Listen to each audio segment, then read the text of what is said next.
Nearly 70 people are living here, and more come every day.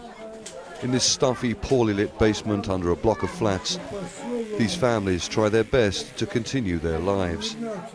They fled their homes because the shelling has become so intense.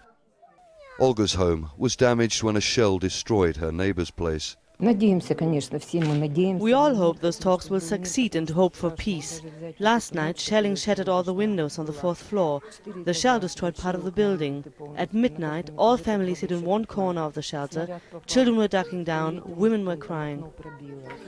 The families tell us that the volunteer group, which used to bring them food, no longer comes.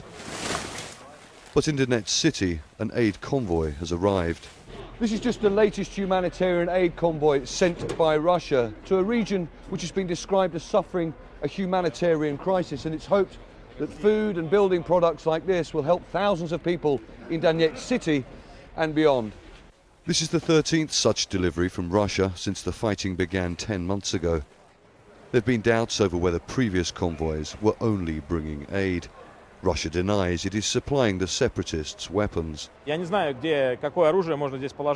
no idea where you could hide any weapons. You can touch these boxes yourself and open them up and make sure that there is only food inside. The poor have no choice but to try and supplement their supplies. As the dull crunch of shelling is heard a few kilometers away, these men say they fish more out of necessity than for pleasure these days. Victor has 3 children and hasn't been paid his pension since July.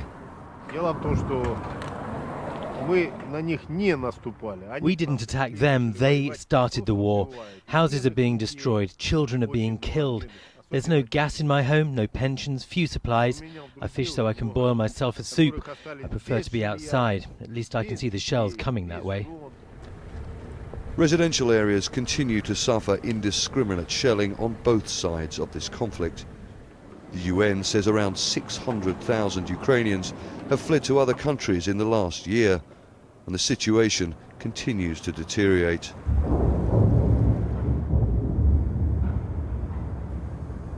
Nighttime is the worst.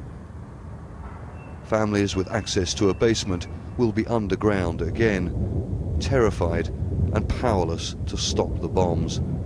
Stratford, Al Jazeera, Donetsk, eastern Ukraine.